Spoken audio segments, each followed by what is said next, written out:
Hey everybody, my name is Pat Kohan, Director of Coaches Insider, and I'm joined today by the Head of Performance and Science for the Irish Rugby Football Union, Mr. Nick Winkelman. Now, prior to jumping across the pond 4 years ago, Nick was the Director of Education and Training Systems for Exos, where he oversaw the speed assessment component of the Exos NFL Combine Development Program and helped develop athletes from across numerous professional leagues, NFL, MLB, NBA, to maximize their draft status and ultimately their professional performance.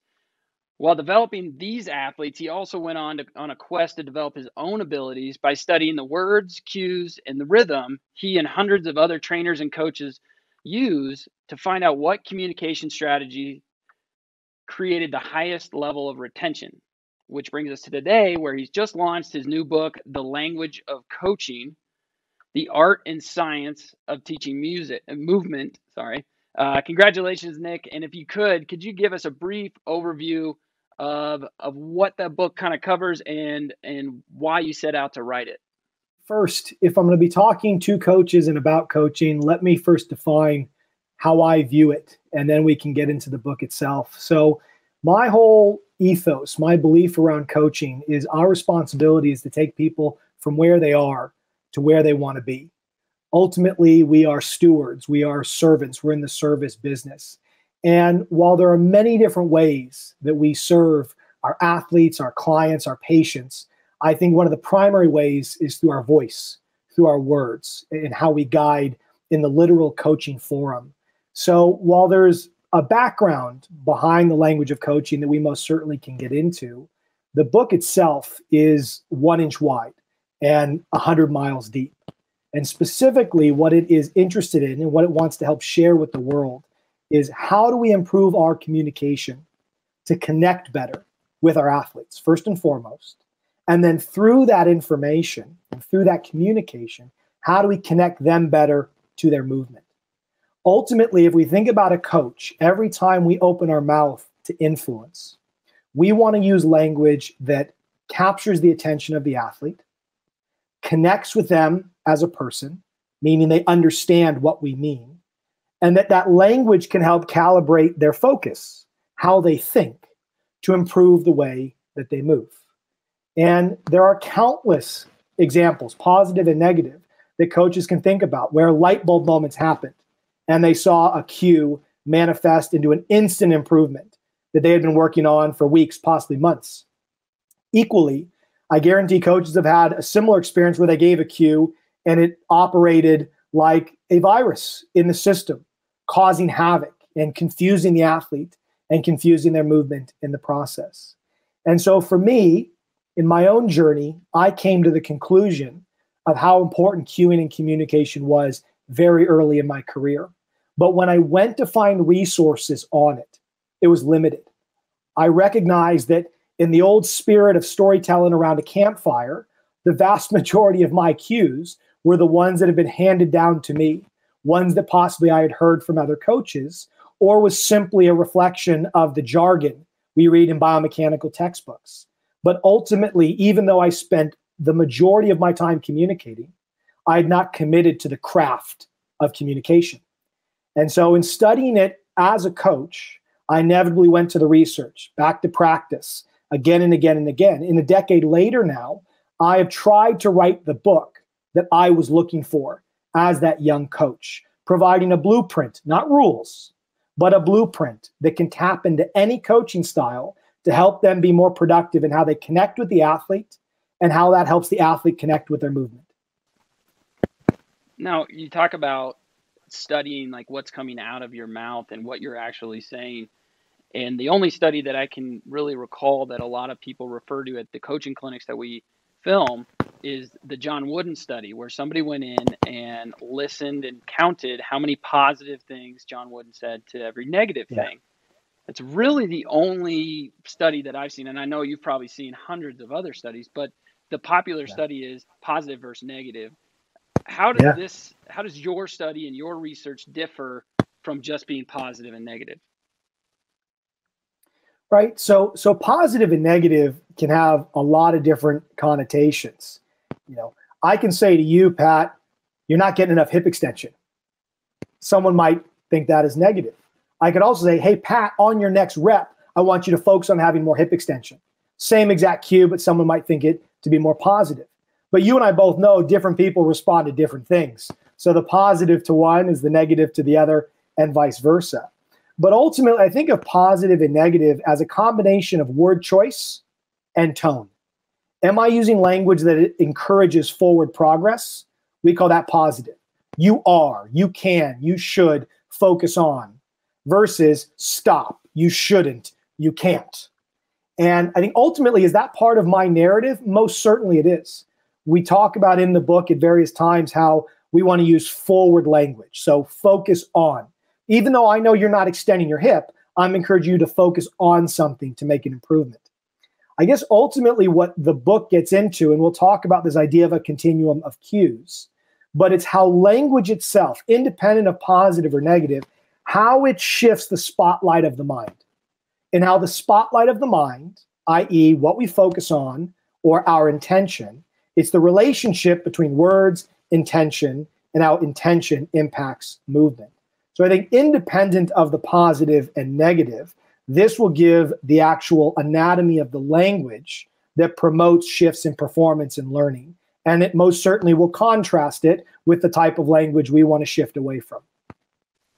Now, when I'm listening to you speak through this, before reading the book, I would have said, well, where is he coming from when he talks about communicating movement? And how is this different than giving me the right words to say at a certain point based on a certain skill? And after going through it, what was fascinating is the whole first part is about how to think as a coach, almost. I mean, that's kind of in my notes, is the mental overview of it, and to put the reader in the mind frame of, here are the different elements of learning and in teaching. And it's fascinating because people do it without knowing they do it, right? They use, we were talking before the call, most popular external cue, as you call it, squash the bug, right? How many people have heard squash the bug?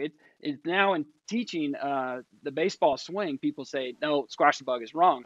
But man, did that click. That external cue. But for many people, they don't know that they're using external and internal cues and the number of times they're using each of them. So I guess from the reader's point of view, I really appreciated how much you went into, here's how people learn. Here are the different elements in learning. Here are the things that have been proven to be most effective for retention. And here are ways that you could practice that more. That was my brief synopsis. Please correct me if I'm wrong on that. No. You're spot on. And it's great. I know you read it fairly quickly, Pat. So to have you be able to summarize it so eloquently and so simply is perfect. And so maybe I can just put a flag on 3 things you said for the listener, because I'm assuming many of them have not read it yet. So the first point that we try to get across is this. Before you can consider how to coach, and obviously communication is a method around how to coach, you need to know what you're coaching. So most certainly early on in the book, I wanted to lay out a way to think about identifying what the most prominent error or what the most prominent technical issue is, what's a pathway to get there. Because once you get there, then you can start considering, well, how might I go about changing this using verbal or nonverbal? And obviously I wrote the book on the verbal. The second piece then, and let's just define it for the listener, is on learning. And so for me, I see Wooden's book behind you. And I talk about the quote at the end of chapter 1. You have not taught until they have learned. And so that means, in my mind, is it that I have a problem? Do they have a problem understanding? Or do I have a problem teaching? At the end of the day, wherever the problem lives, we need to get to the end point where the athlete owns the change. And that's a major point I talk about is, can the athlete own the change without you? Or do they require you to be reminding them all the time? And we go through various ways to assess that, but it is simple as that. If we see the change without reminder in training, and notably see the change without reminder in competition, we can say, hand on John Wooden's book, that they have learned. Fantastic. The final point then is, once we know the what and the how of coaching. We know how to define learning, which should be our North Star. We then get into a specific strategy, which we're talking about today, which is language, and you identify as internal versus external. So since we're going to be talking about this, let's just define those two terms for the listeners. When we talk about cueing first and foremost, and I outline this in the book, and I believe Pat has a slide possibly on this later, there are many different times that we communicate before, during, and after a session. And I cover most of those, if you would, communication pit stops. But the key one that we're focusing on is the pit stop right before the movement. It's the last thing you say before they move. And ideally, it's the thing that you're saying to try to help them think better, to focus better while they move. And I think conventionally in coaching, we call that the cue. So for me, it's the brief phrase you use. It's the last thought right before they move. So when Pat and I are discussing, that's the segment, that's the pit stop in your coaching loop, so to speak, we're talking about. Now, within that, there's a continuum of language you can use to nudge that pattern, to nudge that intention. And for us, it falls on this continuum of internal to external. Think of it like a zoom lens on your camera. Now, I guarantee you can probably already guess how to define these terms, but let's just do it for certainty. Internal cues are when you are cueing the biomechanics, the movement process. So that's saying internally rotate, externally rotate, flex this, extend this, dorsiflex, activate your chest, tighten your tummy, so on and so forth. It's biomechanical language. It's descriptive language. Versus external is outside of the body. It's about a movement outcome, push the ground away. It's about achieving a goal, right? Cover the 10 meters as fast as you can. It's possibly about putting a visual in the mind, explode off the line and gradually rise like a jet taking off. So it doesn't ask your athlete to consider any one part of the motion, but rather sets a focus in the mind that's as inclusive of the entire motion. So here we have a number of examples coming up on the screen from a cueing perspective. If you see the picture, blasting off the rubber, exploding toward home, driving the rubber away. These are all examples of external cues whose internal cueing cousins could be extend the hip, rotate the hip, drive through the knee. And the question that coaches need to contemplate are both cues valid? If so, does it depend on a certain circumstance where I use one versus the other? And the thesis of the book, let's just put it out there, the punchline, and this is now over 10 years of experience as a coach myself, and well over 2 decades of research netting 170 plus papers. We now consistently know it is a principle of motor learning. It is not in question, in my opinion. And that is that when you are moving, utilizing an external cue or an analogy will net better performance in the now, immediately, but does so in a way that transfers forward into learning, which means the athlete is able to own the improvement on their own. Now, let me just get a final gut instinct as you hear that. Nick, are you saying you cannot use internal cues? And Pat, back me up here. I spend a lot of time talking about the home for internal language in the book. No, we are not kicking internal language out of the neighborhood. We're just simply kicking it out of the house. So internal language can be used in a description, can be used in a debrief. We just want to get rid of that language when it comes to the cue right before they move. And so we can get into that a bit more. The internal part, and you talk about it in your book, is like that's where you build the knowledge, right? That's where you build the knowledge of what's going on in the movement. I mean, going back to my squash the bug analogy, that's where you use that with very little kids, right? But then you see, and it covers a lot, right? There's turning, there's torque, there's a lot of different elements that go into that. But then when you go to these high level conferences, they break down. I mean, the track and field conference is bizarre because they break down every movement to the nth degree of like the micro movement in the joints.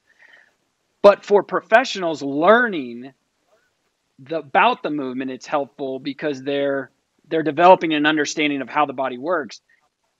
to be able to bring the analogies and the cues forward to help make it easier for their athletes to understand it. Is that kind of a good analysis of the differences between the two? I think you've nailed it. You know, the knowledge of what to do and the ability to know how to do it are two different things. And so it is the coach's responsibility. It wouldn't be a good webinar without an impromptu from my little son. So he's sitting quietly next to me. I'm sure his mom will come running in behind me and grab him in a second. But the key thing is this: it's the coach's responsibility to know the what, to know the biomechanics. It is the athlete's responsibility to know how to bring that into life. And so if it was simply enough to know what to do, to know how to describe the biomechanics of the movement, then I think our coaches would be the best movers. Our coaches would be the best athletes. But we know that there is a very big difference between knowing what to do and knowing how to do it. We can all think of the many examples of the athlete when asked, hey, how do you do what you do? You ask Michael Jordan, how do you perform these unbelievable movements in the last second? I just do it. And so I think for us, there's a difference between knowledge of what to do and the ability to do it. And the language of coaching is about using language that translates our words into their movement. What about when to use the right cue and who to use it on? Okay, so how do you know, like if I'm going to use the squash the bug analogy so much. Go for it. It's stuck. It's locked in. It's locked in. When do you know that that's the cue to use for that individual? Beautiful. So to back up just a second, Julian Treasure, who's a great communication coach, has a number of TED Talks. He says this: before you can be understood, you must first seek to understand. And coaches always need to remember that we are communicating from a place of personal bias. We are using the words, phrases, experiences, pictures that make sense to us based on our experience. And I do believe that as coaches gain more experience and work with more athletes, they realize it becomes important to be flexible with our communication and adaptable. One of my mentors once said, if you want to be a great coach, Nick, you better learn how to be a chameleon. It's about the person you're influencing, not you. And that's always stuck with me. And so when it comes to cueing, and you probably noticed this, Pat, in the book, a lot of the mock scenarios where I have an athlete and a coach, there's a lot of questions going on. So for me, many of my cues are crafted from the athlete themselves. So for example, and this brings in how we use internal language. You know, I do a lot in sprinting. So athletic performance on the 40-yard dash and movement skills in American football and rugby now is my background. And so I might say to a player, listen, we're not getting enough push off the line. We're not getting enough extension. We might even show some video. I say, well, what do you think you need to think about to get a bit more push? And Pat, I've heard everything under the sun, right? I'm going to imagine I'm chasing someone. I'm going to imagine I'm being chased. I'm going to think about being a rocket. But very rarely is it, I'm going to think about extending my hip, knee, and ankle. And so by the very nature of that interaction, the athlete lets me into what I call their language locker. It shows me their words, their phrases, their experiences, and visuals that work really well for them. And so assuming that the meaning that they're sharing in their cue is the meaning that I want to get across in mine, Pat, it should make a difference. Ultimately, I don't care about the train. I care about the cargo it's carrying. It's not about the words. It's about what the words mean to the person doing the moving.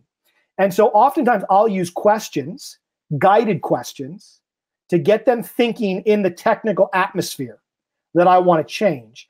And I'll use almost like motivational interviewing to see what they come up with. And another way to flip that is this. If we're working on that, yeah, go for it, Pat. Go for it. You said motivational, say that again, that term, motivational interviewing.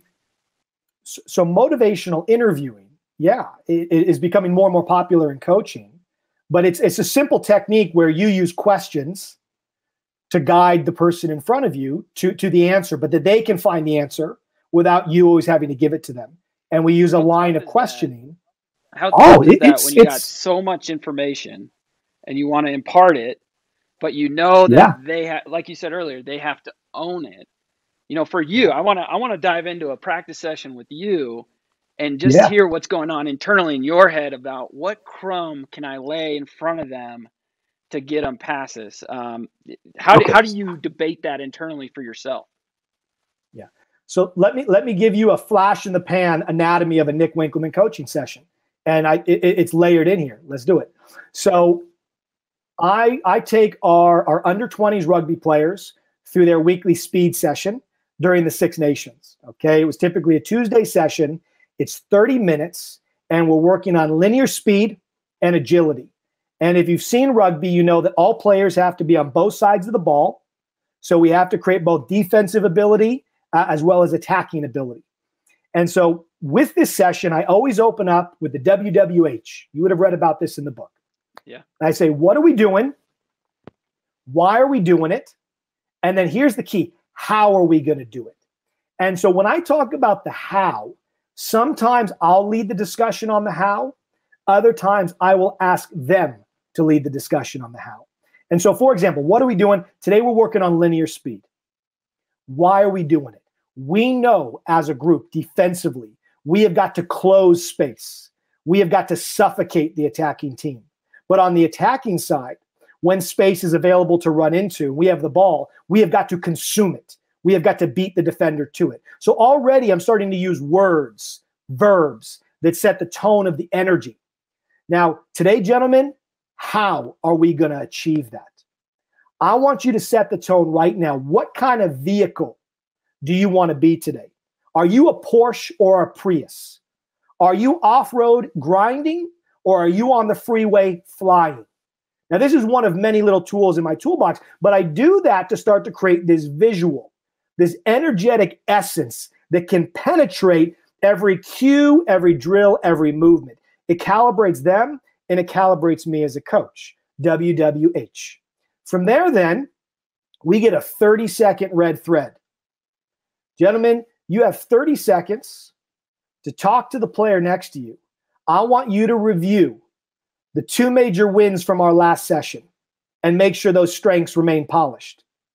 And I want you to review the 2 major work-ons. What were the areas you felt you wanted to grow in?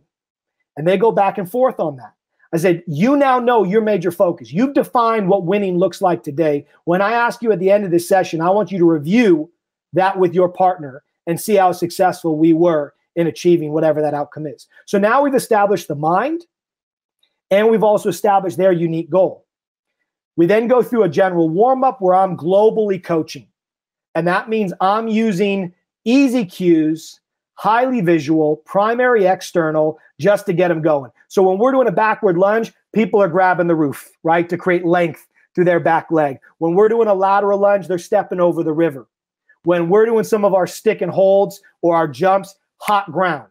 And I'm just starting to get the vibes. Because how much are you talking? Yeah? How much are you talking in this?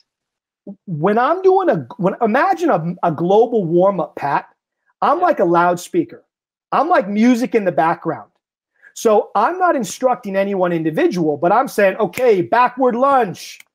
Step back now, rip that roof down. Let's go. We got 5 of them. Let's go, gentlemen. So I go from, let's say, an external cue, call it with some detail, and then I just give them the noise, right? Let's go. How are we feeling? Are we reflecting? And I'm zooming in and out of that. You talk a lot about the percentage of time, cue per rep rate. Yes, your cue yes. rate. But in this global, you're not really counting the number of cues. You're just because it's not direct. When you talk about cue rate, you're saying to an individual. Yeah, bingo. Or to a group of individuals about to do a singular task. So we're done with that warm-up, and we're now onto the wall. And we're doing a wall drill. I've got 25 guys out there. And so everyone gets in their partners. They're still in their partners because that's going to come up again. And I start as a game. We're going to go through 3 different movements on the wall. I'm going to demonstrate, then you're going to go. I said, for this first movement, I want to put a picture in your mind. Your leg is a hammer. And that ground at an angle, we're doing a wall drill here. We're doing a wall drill. That ground at an angle, that's a nail. And I want us to be as strong in bashing that nail into the ground as possible. And so that's our focus. I add the demonstration. That's the cue. That's it. That's one thing. That's putting a visual in the mind. Off we go. And does everyone get it right, Pat? No, not everyone gets it right. But they work with their partner. And they say, okay, have a quick chat with your partner naturally on the break. Any wins and losses there? What do you think we can get better at? Because I'm trying to build autonomy. I'm trying to build engagement. And so now we're to the second movement. And I start building on that analogy, Pat, but it's still one thing. I say, okay, when you go to hit a bent nail, what happens to that nail? And they all say, it bends more. Exactly. So then you got to pull it out of the board and get a new nail to hit it straight. I said, well, when we're performing this movement, if your body is flexed, if you're all loose, that's like a bent nail. So on this next one, I want you to be tight. I want you to be strong. And as you hit that ground, no bent nails. And so what we're doing now is I'm talking about posture. I'm talking about trunk, but I'm putting a powerful emotional visual in their mind, staying on my theme of hammer and nail, hammer and nail. And so we go through that for a couple movements. And when I only have 30 minutes, Pat, and I have 25 people, I might be working up and down the line, helping a few outliers that really need help. But to be honest, I'm using the co-coaching of the athletes working one-on-one. I'd use a very similar one-to-one, one cue to one movement, one cue to one set ratio. And that's what I call local coaching. So to use your kind of description of what I've done, when I'm globally coaching, it's still brief detail and then noise. That's the positivity. That's the energy riser. But when we're into the move, one cue to one. But when I then one cue to one rep, when I then get to the local, so I'm not doing the big global coaching warm up. Right. Now it's local. We're on to that one drill. Now it's that one-to-one. I put one idea in the mind to set the spotlight before they begin to move. And I'll just put it this way, Pat. The more complex the movement is and the faster the movement is, the more important it is to nail this one big thing mentality. If we have track coaches on the call, though, just so we're clear, if someone's running 100 meters, the one big thing is the one big thing per phase. So I might have the one big thing on the start, the one big thing on the excel, the one big thing on the transition, and the one big thing on the finish. The key point we're trying to get across, Pat, is that in a given moment, our brain can only handle one major spotlight plus the movement. So if you're a pitching coach, if you're a hitting coach, and you're trying to send them into battle with three things to simultaneously consider, we're either asking them to abandon ship or setting them up for failure, and by definition, encouraging paralysis by analysis.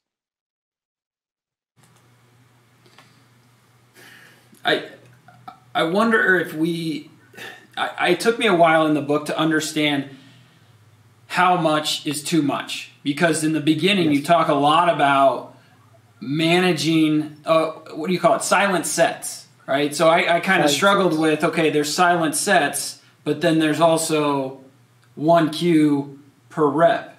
And I got a little confused on that, but then I heard a podcast of you later on where you said you're about 33 to 50% of the time you're giving a cue during a training session or a drill. So let's clarify. When you are cueing, so when you've made the decision to cue, the recommendation is to give one major focus point, or if it's a longer event like a 100-meter or a long jump where there's a run-up and there's distinct phases, it's one concrete idea per phase because they'll have the time to focus and apply it. Now, that's an important question to ask and answer to give. So that's the one-to-one. Now, it's a different question when we talk about the silent sets. What you're now getting at is, well, how often should we cue? And Pat, let me be very clear. Even though I talk about rough estimations, I will not sit here in front of coaches and say there is a formula for knowing how often you need to cue. But let me give my general intuition and approach with a little sprinkle of science. And that is when I initially work with someone, philosophically, I'm a big believer that I need to watch you move before I coach you how to move. I spent years, the second I got an athlete, putting ideas in their head before I watched the ideas that already existed in there. And so for me, if I'm going to know how to coach you, I need to identify what the true errors, what the true technical opportunities are, signal versus noise. So early on, I don't do a lot of coaching outside of fluff, guidance. And I'll tell the athlete, listen, I'm going to be doing a lot of watching here till I can understand how you move. And that might be one session. For some athletes, it might be over a couple, but usually at least one. From there, then, if I like 3P performance profile that you talk about? Yep. So in the book, while I'm watching people move, that's when I'm doing my assessment. Yeah.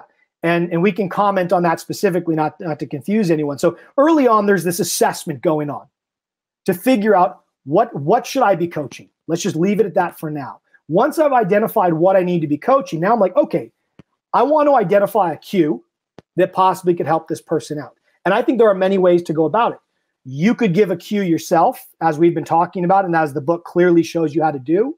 You could use the strategy of framing up the error and giving them a chance to come up with their own cue.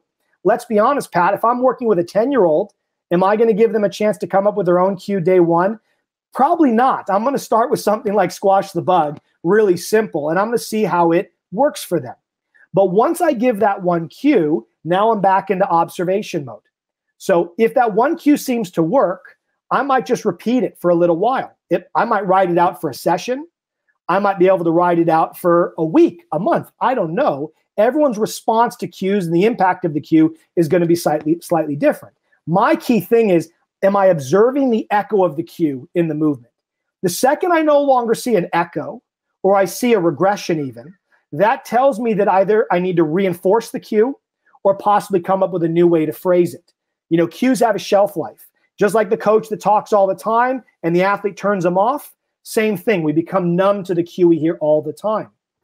And so when we look at that, it simply has to be how they're responding. When it comes, sorry about that, it's my bulldog. When it comes to the actual frequency of the cues, Pat, well, if our belief is we want the athlete to own the change, we should be giving one cue per rep, but only cueing as often as necessary, no more, no less. And so for me, if a cue is working, I'm going to watch that athlete until it appears to stagnate. And then I'm going to intervene. And if people are looking for a rule, if I give a cue on a sprint, I'm going to probably want to watch at least 2 or 3 sprints before I come in and intervene.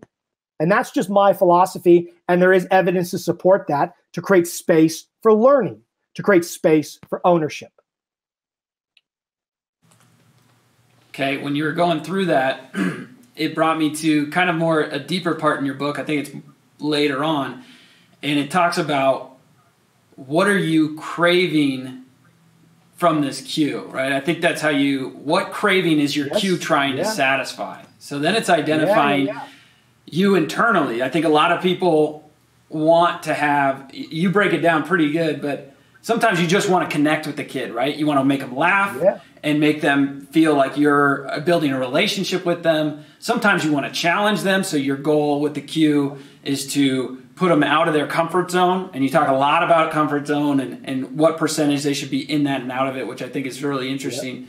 But is there always the right craving, or is there different cravings for every athlete?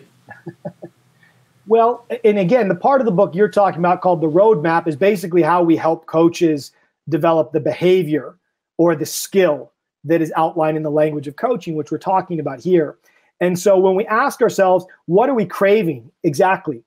Am I craving to sound good?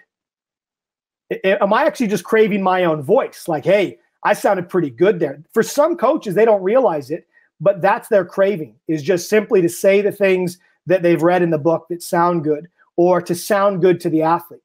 They might actually, and they might not say this, but behaviorally, they just simply want the athlete to think that they're smart, that they want the athlete to think that they know what they're talking about. And let's be honest, Pat, some athletes want that. I know some athletes that want the biomechanics. That's how they're going to test me as a coach. And don't get me wrong. If that's what the athlete is craving, do I think we can break down a movement, pull out the video analysis? Absolutely. But what am I suggesting, Pat, is that at the end of that, okay, now we've talked about external rotation, elbow position, and wrist position. How are we going to put that into half a second? And so I think we can walk the athlete right back to the same conclusion that the science, in my experience, and thousands of coaches' experience, and that is, how do we take a short phrase that hides technique, that puts an image in the mind, that can easily go into the war with them, that easily can go into competition with them. So it's not that we have to shy away from the technical piece. It's not that we have to shy away from the detail, Pat. I'm simply encouraging coaches to give it an external cue or an analogy coat of paint. And that analogy and external cue is the filter between the internal technical knowledge and them actually performing the movement. And so this is why in the book I talk about coaches need to first become aware of what they say, how they say it, and when they say it before they can make the change. And so interrogating your craving, interrogating why you cue the way you do is an important step in that, because you might find that you're cueing for vanity. You just want to sound good. But are you cueing for impact? Because that's the book that I wrote. You talk about retention. You know, if that's our goal, we want them 48 hours from now to be able to retain this information. Talk a little bit about the confusion of seeing them do it right in the session at the moment and then having them actually be able to do it right 48 hours from now. Yeah. So this gets back to our definition of learning that we opened up with and your reference to the silence nets. And that is when I'm in the present moment and I'm coaching someone, we actually know that the evidence suggests that internal cues, that external cues can work in the moment. If we go to the evidence, though, and my own experience, on the whole, external cues are still going to win out.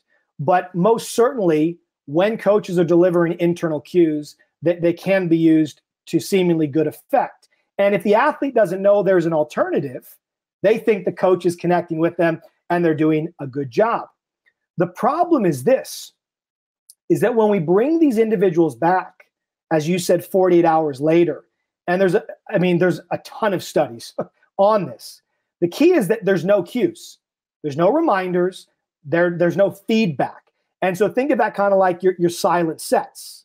When I say that, it just simply means you're not reminding them. It's their job to remember. Not the cue, but the movement the cue encouraged. And so what we find time and time again is that external cues promote better retention. And what that means is when they come back a few days later, we see a gap. We see that group that trained externally is still improving, and to a greater degree than those that trained under the internal cues. And so something about external language is stickier. It promotes a level of movement and movement retention that is far superior to that of its internal cueing cousins. And I'm happy, to the degree we want, to get into some of the science behind why that is, because the science behind it is as clear as the evidence promoting external cues for retention. And so in coaching, Pat, when I talk about silent sets, that's what I'm promoting. Once you feel you've laid the groundwork of good coaching and you feel you've made some light bulb changes, if let's say it's a Monday and your next session is Thursday and you're repeating that skill, what I'm suggesting is before you get excited and going right back in there and reminding, let's test if they can remember. Not remember the cue, but the impact the cue had. So when we get into the batting cage, I'm not saying anything. I'm like, hey, it's on you. First couple sets. Let's see how we go. And right there, academically, that's a retention test. And professionally, that's an assessment of how much learning residue we have. And usually there'll be some regression, but all we want to be seeing is on the back end of good coaching, there should be an echo of it in future sessions without us having to remind them. And I'm telling you, Pat, as long as coaches pay attention to the stimulus that caused it and the silent set that assesses it, if you pay attention to these two things, that's all you need to know to continuously upgrade your verbal cues and your nonverbal drills. How do you track that? You know, personally, how did you track that through your process to figure out how many internal external cues you're giving and how they're being retained? Well, I realized this very early on, Pat, and that is if I give two cues, I can't even begin to answer that question. Think about that. Yeah, if exactly. Right before someone... Too many variables. Are you with me? Yeah. No, like if the second you give two cues before someone moves, how are you even going to assess what worked? You can't, because you gave them two different things, which increases the likelihood that they abandon one or both or come up with their own. But if you and I patter back to your T-ball example, and all I say to you is squash the buck. Yeah, baby. I can then watch qualitatively. I can watch and say, am I getting that now or not? That's a one-to-one assessment. And in the world that I work in, can I get a 10-meter time? Can I possibly get a launch angle if I'm in baseball, or a spin rotation metric yeah. So now I've got the qualitative and the quantitative. But even with that data, if I'm coaching in multiples all the time, I don't know forest for the trees. And that was the biggest thing that I stopped doing. I went from giving the shotgun, boom, boom, boom, here's 5 cues, hopefully one of them works, to here's one, let's stand behind it, and let's take that cue all the way to the bank. And if the check don't cash, I go back and get myself a new cue. Okay, I love this, because you talked about data, essentially, when you were talking about the spin rotation. Baseball has tons of technology out there right now. They do. They love it. Okay, so I'm going to bring up one in particular. I'm not going to say the company's name, but basically they gauge 3 different measurements from something that you hook onto the bat, right? And there's 3 different metrics.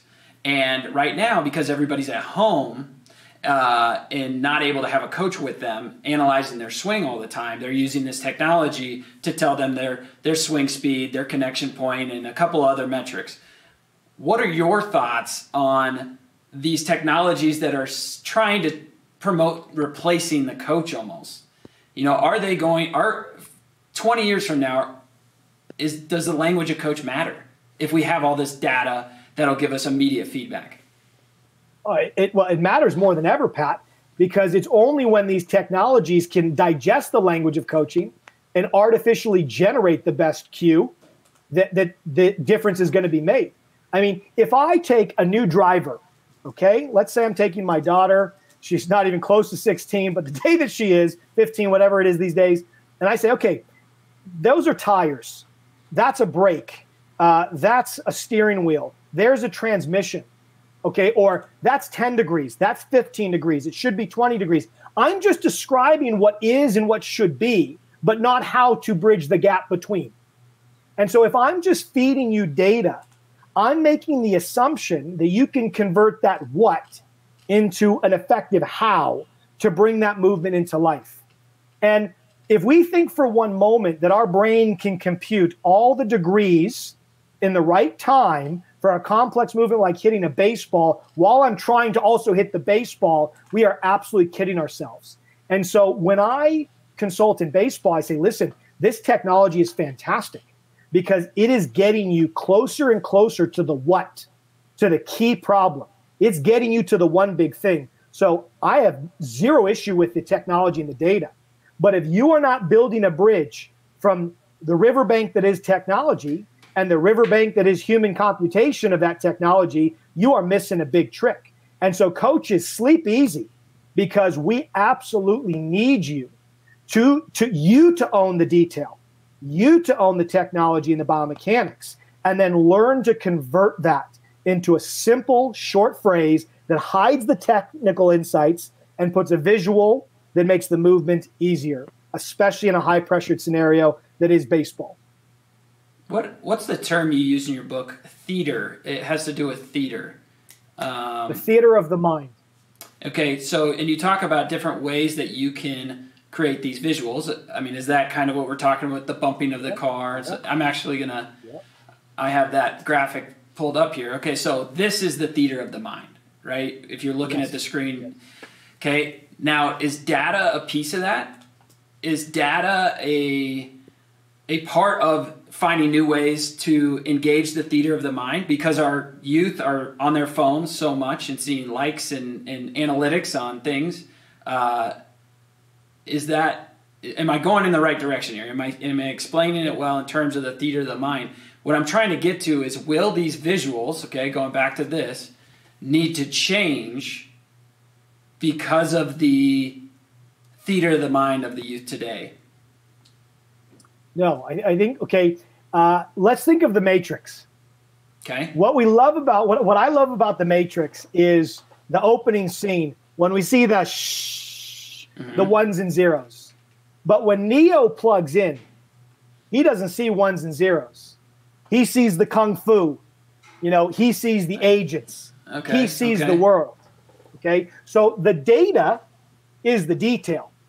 The data is the code. So can you put that image back up? Let's give a real life example here. So what's the data behind this? I'm in the gym. I'm watching my athlete, and I am noticing that they are not hinging their hips. They're not flexing their hips, or they're not keeping their back flat, or possibly they're hinging and falling forward. Whatever it is. These are all qualitative data points that we could describe with technical internal language.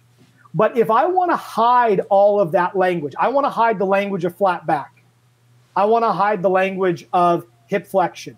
I want to hide the language of shifting back onto the heels. I can then, in my mind, visualize a scenario that requires that exact movement to come to life. You can imagine you're holding a bag of groceries and you need to bump the door. And now the cue becomes bump the door, or bump the door with your bum. And so what I've done there is I've taken the ones and zeros. I've taken the technical detail, even though in this case it's the coaching eye, but it just as easily could have been the statistic from the machine. And then I've given it a coat of paint. I've translated it. On your screen right now, you're looking at software. But behind that software, Pat, there are ones and zeros that created this experience. But that's not what we see. We see the visual that we can understand. So are you putting the visual that they can understand, the how that must accompany the what? Not the code, but what the code creates. And that's the cue. That's the translation. And that's why saying hip flexion is not enough. That's like saying 100110. No, put it in a phrase that hides that they can cash at the bank, performing the movement with superior proficiency and understanding. That was beautifully said. That made so much sense. Painting the picture. I mean, the coaches are the artists out there putting it on the canvas so everybody can see the information. Absolutely. That was really well said. And a cue, Pat, a cue colors the mind like a brush colors a canvas. But are you using the right brush? That's my question, and that's what the book is about. Wow. I don't know if I could do a better outro than that. That was pretty that was really good. Now, to sum it up, because we're about 10 minutes until the hour, and the amount of detail that you just went in is a good preview of the amount of detail that you go into in the book. And I found it fascinating. I film probably over, our team films over 100 conferences a year, and no one really talks about it in this detail of what's coming out of the coach's mouth. They talk about, here's what we do with our program, and very, very rarely do they say, this is how we do it. However, when we do the marketing videos after and the testimonials, the people usually say, like, yeah, it was nothing new, but I just learned a different way to say it. Yeah. And so I think that kind of clicked for me when reading the book, is like, this actually gives you a way to say it. I think you said on one of your interviews, there's over 100 analogies for different movements in the book. Yeah, there's 27 movements, and each movement has 3 to 5 analogies. So I'm not very good at math. That's why I wrote a book. That's a lot. Yeah, that's a lot. It's a lot. And so it's basically equipping the reader and equipping them with, here's some things you can use, but you can create your own as long as you're painting the picture for your athletes. Listen, when people say, is this book for everybody? I'm a strength coach, and so in the end of the book, I picked 27 movements. And Pat, you know this, you've seen it. They're not 27 exercises. They're 27 movement patterns, the most dominant movement patterns, many of which are going to be sport specific. But the key thing is, that's me inviting you into my language locker. All the chapters that precede it teach you how to investigate your own language locker and add to it. But more importantly, teach you how to investigate your athlete's language locker and steal from it. Because they're the one that we're looking to impact. And so in chapter 7, I say it like this. I'm a big believer that I want to teach people how to fish. But in the process of teaching you how to fish, I don't want you to starve. So I've given you plenty of fish along the way. And I think we strike a nice balance. Well said. Well said. Nick, I appreciate you taking the time to stay with us. It's been a long interview. We tried some new technical things. I think that all came out all right. Best of luck with the book, and hope that we can reconnect with you whenever you're back in the States. Yeah, absolutely, Pat. Thank you so much. Pleasure. All right. Well, you take care, and I'm going to close it out with one more of these videos from the book. And those of you that are listening, I think there's a link on our site that allow you to learn more about the book. And you can also connect with Nick. Nick, if you could, just give him your Twitter handle, because I see that you're pretty active on that channel. Yeah, it's at Nick Winkelman for Twitter and Instagram. Perfect. Well, again, we thank you for your time, Nick, and wish you the best of luck. Thanks so much, Pat.